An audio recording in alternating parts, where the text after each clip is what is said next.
அனைவருக்கும் வணக்கம். ஸோ சயின்ஸில் வந்து பார்த்தீங்கன்னா இம்பார்ட்டண்டான ஃபேக்ட்ஸ் பார்த்துட்டு வரோம். ஸோ அதில் வந்து பாக்ஸ் கண்டென்ட் தான் இம்பார்ட்டன் ஆனது.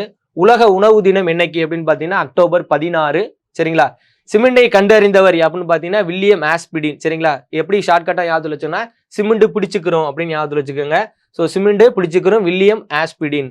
ஸோ அடுத்து பார்த்தீங்கன்னா இந்த சதுப்பு நிலங்கள் வந்து பார்த்தீங்கன்னா எந்த மாவட்டத்தில் இருக்குது அப்படின்னு கேட்பாங்க. ஸோ அதை நல்லா பார்த்து வச்சுக்கோங்க. அது என்ன சதுப்பு நிலம் அப்படின்னு பார்த்தீங்கன்னா ஈரத்தை வந்து தண்ணுக்குள்ளே வச்சிருக்கும் அப்படின்றத அந்த சதுப்பு நிலங்கள். ஸோ அந்த எங்கெங்கெல்லாம் சதுப்பு நிலங்கள் இருக்கு அப்படின்னு பார்த்தீங்கன்னா சிதம்பரம் பிச்சாவரம் வந்து சதுப்பு நில காடுகள், சென்னை வந்து பள்ளிக்கரணை சதுப்பு நில காடுகள், காஞ்சிபுரத்தில் வந்து பார்த்தீங்கன்னா செம்பரம்பாக்கம் சதுப்பு நில காடுகள். இதெல்லாமே எந்தெந்த மாவட்டத்தில் இருக்கு அப்படின்னு நோட் பண்ணிக்கோங்க. ஸோ உங்களுக்கான கேள்வி இதில் என்ன அப்படின்னா சதுப்பு நில தினம் வந்து என்னைக்கு வந்து கொண்டாடுறாங்கன்றதை கீழே வந்து பார்த்தீங்கன்னா கமெண்ட் பண்ணுங்க. ஸோ அடுத்து 4th கொஸ்டின் பாருங்க. வெங்காயத்தில் வந்து பார்த்தீங்கன்னா உரிக்கும் போது கண் எரிச்சல் ஏற்படும். அதற்கான வாயு என்ன அப்படின்னு பார்த்தீங்கன்னா புரோப்பேன் தயால் எஸ் ஆக்சைடு. நன்றி.